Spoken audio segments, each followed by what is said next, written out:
সুপ্রিয় দর্শক, আপনাদের সবাইকে আমন্ত্রণ জানাচ্ছি। শুরু করছে এনটিভি নিয়মিত স্বাস্থ্য বিষয়ক আয়োজন স্বাস্থ্য প্রতিদিন এই অনুষ্ঠানটি। আপনাদের সাথে রয়েছে আমি পুষ্টিবিদ নুসরাত জাহান দীপা। দর্শক, আমরা তো কম বেশি সবাই জানি যে কোনো নারীর জন্যই কিন্তু তার মাতৃত্বকালীন সময়টা অনেক বেশি গুরুত্বপূর্ণ বা অনেক বেশি সুন্দর হয়ে থাকে। প্রত্যেকটা মাই কিন্তু চায় তিনি নিজে সুস্থ থাকুন এবং সেই সাথে তার গর্ভস্থ শিশুও কিন্তু যেন ভালো থাকে। সুপ্রিয় দর্শক, আমাদের আজকের আলোচ্য বিষয় হচ্ছে গর্ভকালীন পরিচর্যা। আর এই বিষয়টি নিয়ে কথা বলার জন্য আজ আমাদের সঙ্গে স্টুডিওতে উপস্থিত রয়েছেন একজন বিশেষজ্ঞ চিকিৎসক। আলোচনা শুরু করব, তবে তার আগে পরিচিত হয়ে নিই আমাদের সেই অতিথির সঙ্গে। ডাক্তার সাবিনা পারভিন 1965 সালে মে মাসে ঢাকা জেলায় জন্মগ্রহণ করেন। তিনি 1991 সালে রাজশাহী মেডিকেল কলেজ থেকে MBBS ডিগ্রি অর্জন করেন। এরপর তিনি চিকিৎসা বিজ্ঞানে উচ্চতর FCPS ডিগ্রি লাভ করেন। বর্তমানে তিনি US Bangla medical college and হসপিটালে গাইনি ও আপস বিভাগের বিভাগীয় প্রধান হিসেবে কর্মরত। ম্যাম, আপনাকে স্বাগত আমাদের আজকের অনুষ্ঠানে। আসসালামু আলাইকুম, আপনাকেও ধন্যবাদ। একজন গর্ভবতী মায়ের গর্ভকালীন পরিচর্যা বলতে আসলে কি বোঝায়? গর্ভকালীন পরিচর্যা বলতে গেলেই আমাদেরকে বলতে হবে যে যখনই একটা মেয়ে গর্ভধারণ করলো, তাকে কিন্তু পৌঁছতে হবে ডেলিভারিতে। তার মানে হচ্ছে তাকে জন্ম দিতে হবে একটি সুস্থ সন্তান এবং নিজেকেও সুস্থ থাকতে হবে। তাহলেই সেটাকে আমরা বলবো নর্মাল ডেলিভারি, হেলদি বেবি এবং হেলদি মাদার। সেটাকে পেতে হলে এই সম্পূর্ণ সময়টা মাকে যেমন নিজের শরীরের যত্ন নিতে হবে, একই সঙ্গে বাচ্চার জন্য কি উপকার সেটাকে বেছে বেছে তাকে তাই করতে হবে। সেই জন্য যেমন আমাদের স্বাস্থ্য সেবা যেমন পৌঁছে দিতে হবে তার কাছে, একই সাথে তাকে স্বাস্থ্য জ্ঞানও দিতে হবে। স্বাস্থ্য জ্ঞান যদি তার না থাকে, মানে স্বাস্থ্য শিক্ষা, সেটা যদি তার মায়ের মধ্যে না থাকে, তাহলে তার নিরাপদ মাতৃত্ব আমরা তাকে দান করতে পারবো না। ম্যাম, মায়ের পরিচর্যাটা কেমন হবে? তার পার্টনার অথবা তার পরিবারের সদস্য যারা রয়েছে তাদেরও নিশ্চয়ই একটা বিশাল ভূমিকা রয়েছে। নিরাপদ মাতৃত্ব পেতে হলে একটি মেয়ে একা একা মা হতে পারবে না আমাদের সমাজে। কারণ আমাদের সমাজে আমরা সবাই সঙ্ঘবদ্ধভাবে বাস করি। সেখানে স্বামীকে অবশ্যই একটা বিরাট দায়িত্ব নিতে হবে। প্রথম এবং প্রধান সেটা হচ্ছে তাকে অন্তত 4টা অ্যান্টিনেটাল ভিজিট দিতেই হবে, স্বাস্থ্যকেন্দ্রে নিয়ে যেতে হবে এবং 4 বার তাকে যেতেই হবে।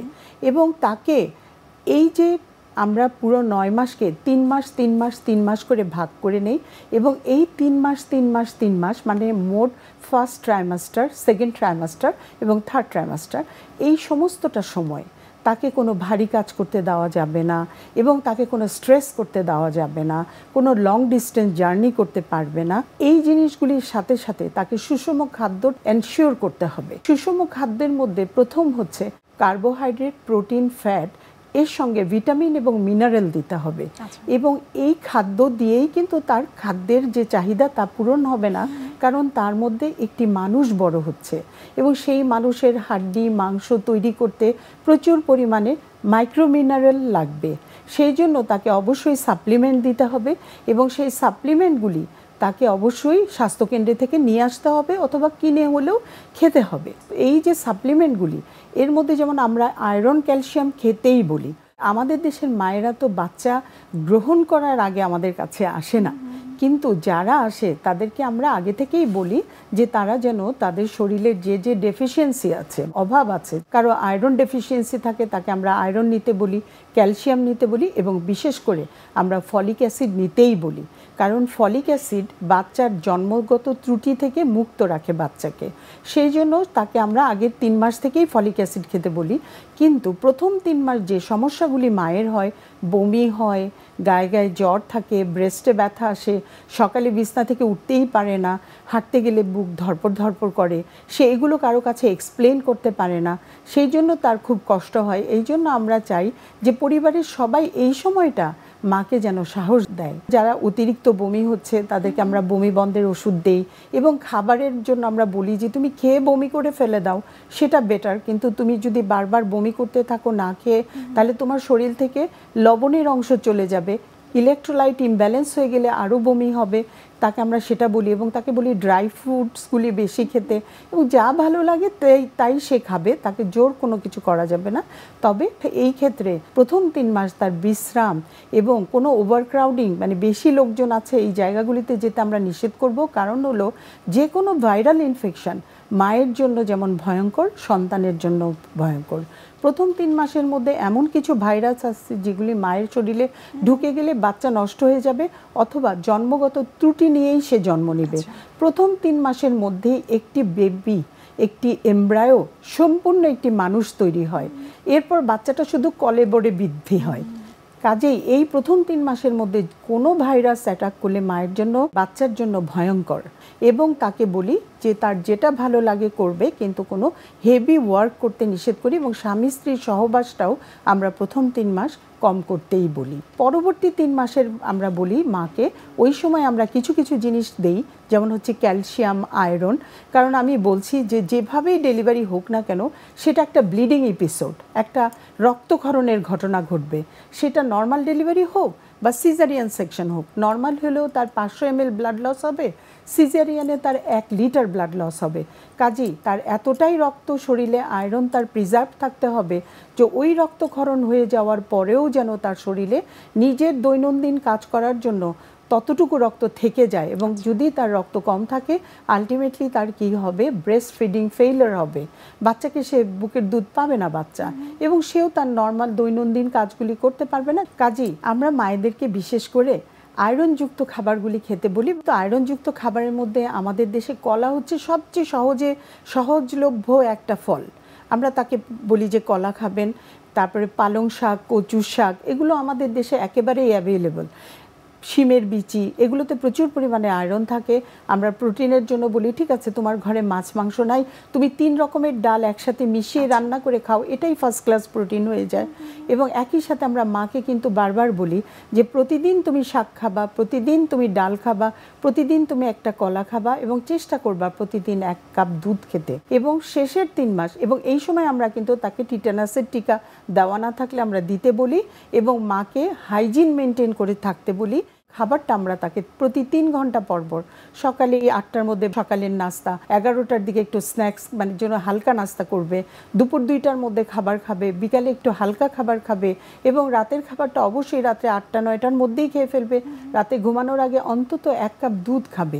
এইটুকু আমরা মাকে বলি। এবং এর সাথে সাথে যখন আমাদের মনে হয় যে মাইক্রোমিনারেলেরও একটা খুব গুরুত্বপূর্ণ ভূমিকা আছে বাচ্চার গ্রোথের উপরে, এবং একই সাথে মায়ের কিছু কিছু ডিজিজ প্রিভেনশনের যেমন হচ্ছে প্রি এক্লাম্পসিয়া, এইটাকে প্রিভেন্ট করার জন্য মাইক্রোমিনারেল খুবই জরুরি। আগে একসময় আমাদের দেশে প্রচুর মেয়ে এক্লাম্পসিয়ায় মারা যেত, এখন কিন্তু আমাদের দেশে এক্লাম্পসিয়া নাই বললেই চলে। কারণ হচ্ছে অ্যান্টিনেটাল চেকআপ এবং আমাদের সাপ্লিমেন্টগুলি দেওয়ার জন্য মায়েদের এই সমস্যাগুলি আর এখন হচ্ছে না। এবং এই সময় তাকে বিশ্রামে থাকতে বলি, এবং আমরা মাকে বলি তার যে ব্রেস্টের গ্রোথ হতে থাকে সেটার যত্ন নেওয়া, এবং শরীরের যত্ন নেওয়া, ঘুম পরিমিত, প্রতিদিন দুপুরে একটু ঘুমানোর চেষ্টা করা। এবং শেষের 3 মাসে আমরা মাকে বলি যে সে বাচ্চার নড়ার লক্ষ্য রাখবে, সকাল 6টা থেকে সন্ধ্যা 6টার মধ্যে কমের পক্ষে 10 বার নড়তে হবে। সে বাম কাতে বেশি শুবে, এই জন্য যে বড় বড় ধমনীগুলি আমাদের ডান পাশ দিয়ে নেমে যায়। প্রেগনেন্ট ইউটেরাস অনেক ভারী থাকে, সে যদি চিত হয়ে শয় বা ডান কাতে শয় তাহলে তার রক্ত সঞ্চালন কমে যাবে বাচ্চার গায়ে, এতে করে পানি কমে যাবে এবং বাচ্চার গ্রোথ রিটার্ডেড হয়ে যাবে। ম্যাম, একজন গর্ভবতী মায়ের গর্ভকালীন পরিচর্যাটা আমরা আরও বিস্তারিত জানবো এই সম্পর্কে, কেননা এই পরিচর্যার উপরেই কিন্তু নির্ভর করে মা কতটুকু সুস্থ থাকবে এবং তার গর্ভস্থ শিশু কতটুকু সুস্থ থাকবে। আমাদের মেয়েদেরকে ডেলিভারির সময় আমরা বিশেষ করে যখন শেষের 3 মাস আমরা বলি যে সেন্টারে তোমার ডেলিভারি হবে সেই সেন্টারে তুমি চেক আপে যাও, কারণ হচ্ছে ওখানের পরিবেশ, ওখানে সবার সঙ্গে তার একটা পরিচয় হয়ে যাবে, এবং ডেলিভারির যে ব্যথা সেই মুহূর্তে সে তার পরিচিত একটা এনভায়রনমেন্টে থাকলে সে কমফোর্টেবল ফিল করবে। সাথে আমরা অনেকগুলি জিনিস তাদেরকে অ্যাডভাইস করি যে ব্যথা হলে কে তার সাথে যাবে, কতগুলি টাকা সে সাথে নিবে, তারপর কোন গাড়ি দিয়ে সে তার সেন্টারে যাবে সেই গাড়িটা যেন ঠিক করে রাখে, কে তাকে নিয়ে যাবে, তার সাথে কোন মহিলা যাবে, সব কিছু যেন তার গুছানো থাকে। আচ্ছা। তাহলে এই যে 4-5টা ডিলে, এই ডিলেগুলি যদি আমরা অ্যাভয়েড করতে পারি তাহলে আমরা অনেক কমপ্লিকেশনগুলিকে প্রিভেন্ট করতে পারি। যদি কোনো একটা মেয়ে একেবারে সাবসেন্টারে গেল, দেখা গেল যে এই মেয়েটার নর্মাল ডেলিভারি হবে না, তখন ওই পেশেন্টকে ট্রান্সফার করতে হবে আরেকটা টার্সিয়ারি সেন্টারে যেখানে সিজারিয়ান সেকশন হয়। তাহলে ওই যে ডিলেটা যাতে না হয়, সে যেন সাথে সাথে ডিসিশন নিতে পারে। অ্যাভেলেবিলিটি অফ দ্য ডক্টর, মানে সেইখানে যেন ডাক্তার বা একজন স্বাস্থ্যকর্মী থাকে যে তাকে ডিসিশন দিতে পারে। এটা আমাদের যেমন আমাদের দেশের প্রত্যেকটা অঞ্চলেই কিন্তু হাসপাতাল অ্যাভেলেবল আছে, কিন্তু আমাদের মায়েদেরকে সেই পর্যায়ে নিয়ে পৌঁছানোর জন্য আমাদেরকে তাদেরকে বলে দিতে হবে, এবং শুধু তাদেরকে না, তার স্বামীকে বুঝাই বলতে হবে। একই সাথে একটা জিনিস প্রত্যেক মাকে বুঝতে হবে, এখানে মা একটি সুস্থ বাচ্চার জন্ম দেওয়াই কিন্তু মায়ের ইচ্ছা। সেইটা পূর্ণ করতে যে কোনো কিছুই তাকে করতে হবে। সেটা পূর্ণ করার জন্য যদি তাকে হাসপাতালে নিতে হয়, নিতে হবে। সেটা যদি পূর্ণ করতে একটা সুস্থ মা, সুস্থ বাচ্চা রাখার জন্য যদি আমাকে সিজারিয়ান সেকশনে যাওয়া প্রয়োজন হয়, অবশ্যই যেতে হবে। ম্যাম, বিস্তারিত জানবো আপনার কাছ থেকে, তবে তার আগে একটু দেখে নিচ্ছি আমাদের স্বাস্থ্য প্রতিদিনের নিয়মিত আয়োজন কি খাবেন কেন খাবেন এই সেগমেন্টটি। সুপ্রিয় দর্শক, এতক্ষণ আপনারা দেখছিলেন স্বাস্থ্য প্রতিদিন এই অনুষ্ঠানটি। এ পর্যায়ে আমরা দেখে নিচ্ছি বিভিন্ন খাদ্যের পুষ্টি গুণাগুণ নিয়ে আমাদের পুষ্টিবিদের পরামর্শ।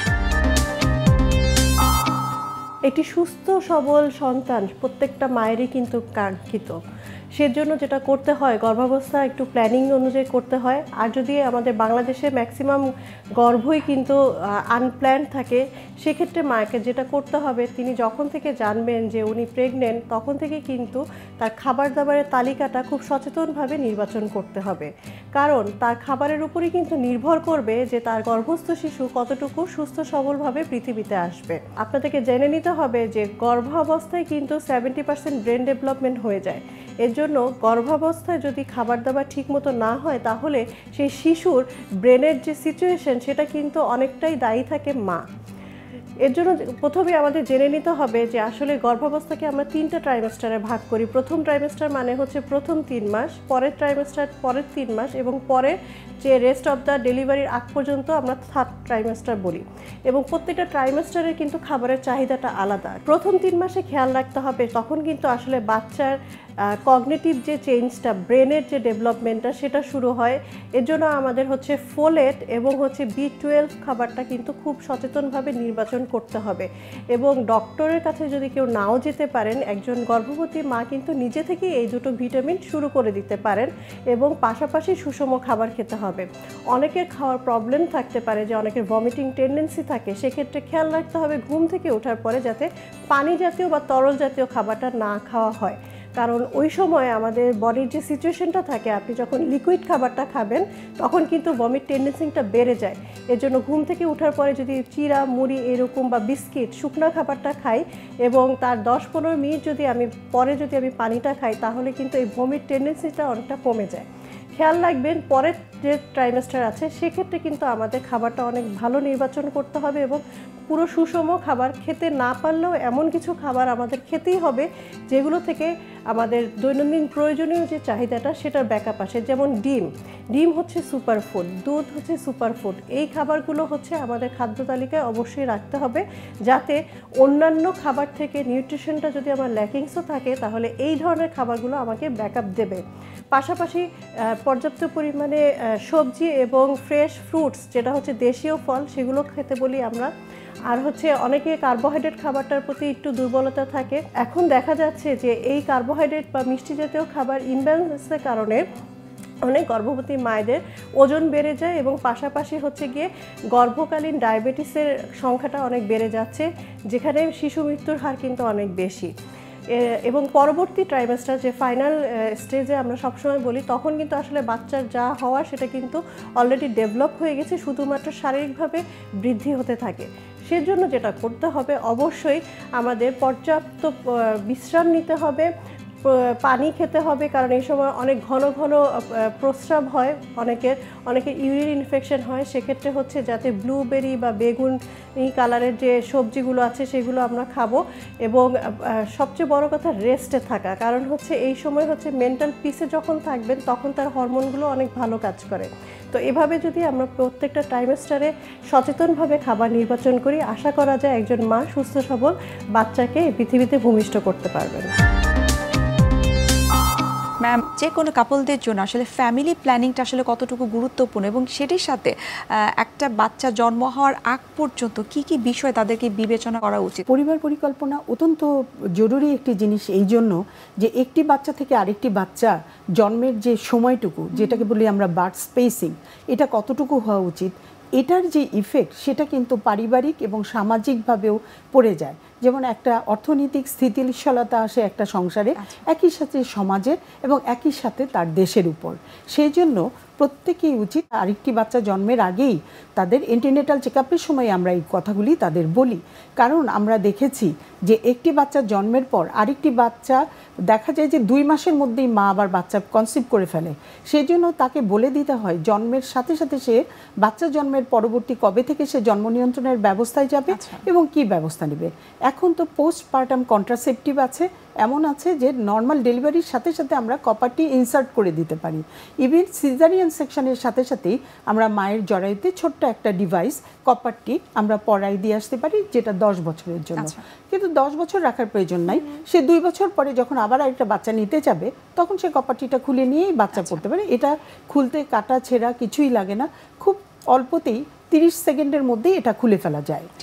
তার সাথে সাথে সে বাচ্চাকে ব্রেস্ট ফিডিং দিতে দিতে কি বড়ি খেতে পারে, বা যদি তার ল্যাম্প থাকে মানে ল্যাকটেশনাল ল্যামিনিউরিয়া থাকে, বাচ্চা বুকের দুধ খেলে মাসিক বন্ধ থাকে, তখন সে কি ব্যবস্থা নেবে, এই জিনিসগুলি যদি আমরা তাদেরকে বুঝাই দিই তাহলে আনওয়ান্টেড প্রেগনেন্সি যেটা বাচ্চা জন্মের সাথে সাথে হয়ে যায় সেটাকে আমরা প্রিভেন্ট করতে পারি। অর্থাৎ আপনি যেটা বলছেন যে আসলে ফ্যামিলি প্ল্যানিং এর বিষয়টা আসলে নিজেরা না করে যদি ডাক্তারের পরামর্শ নিয়ে করা যায় তাহলে সেটি আরও তাদের জন্য মঙ্গলময় হয় ভবিষ্যতের জন্য। আপনাকে অসংখ্য ধন্যবাদ এবং শুভকামনা এনটিভির পক্ষ থেকে। আপনাকেও ধন্যবাদ এবং এনটিভিকেও আমার পক্ষ থেকে ধন্যবাদ জানাচ্ছি। সুপ্রিয় দর্শক, এতক্ষণ আপনারা দেখছিলেন এনটিভি নিয়মিত স্বাস্থ্য বিষয়ক আয়োজন স্বাস্থ্য প্রতিদিন এই অনুষ্ঠানটি। আজ আমরা কথা বলছিলাম গর্ভকালীন পরিচর্যা নিয়ে। দর্শক, এই পর্যায়ে আমরা দেখে নিচ্ছি আমাদের আগামী পর্বে কি থাকছে। আমার যদি আজকে কেটে যায়, এটা কিন্তু আস্তে আস্তে শুকিয়ে যাবে, এটা আস্তে আস্তে নিজে থেকে শরীর রিপ্লেস করবে যে টিস্যুটা আমি লস করেছি। তো যখন দেখা যায় যে না, একটা ক্ষত বা ঘা সেটা কিন্তু নিজে নিজে হিল করছে না, সমস্যাটা আসলে তখনই। কারণ এটা যদি স্বাভাবিক কোনো ক্ষত হতো বা স্বাভাবিক কোনো ঘা হতো, এটা কিন্তু ভরে আসতো ওষুধ দিলে, বা অনেক সময় ওষুধ ছাড়াও ভরে আসে। কিন্তু যখন আমরা একটা প্রপার ট্রিটমেন্ট করছি, দেখছি 2 সপ্তাহ 3 সপ্তাহ 4 সপ্তাহ হয়ে যাচ্ছে, কিন্তু এরপরেও কিন্তু ঘাটা ভরে আসছে না, তখনই আসলে চিন্তার বিষয় যে এটা ভরে আসছে না কেন। তখনই আমাদেরকে সন্দেহ করতে হবে যে এটা খারাপ কিছু কিনা।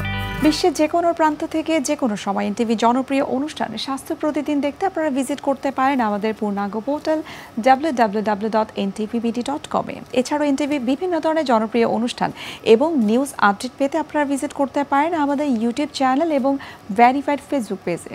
সুপ্রিয় দর্শক, আজ এখানে শেষ করতে হচ্ছে। দেখা হবে আবারও আপনাদের সঙ্গে। সে পর্যন্ত সবাই ভালো থাকুন, সুস্থ থাকুন এবং সবসময় এনটিভির সঙ্গেই থাকুন।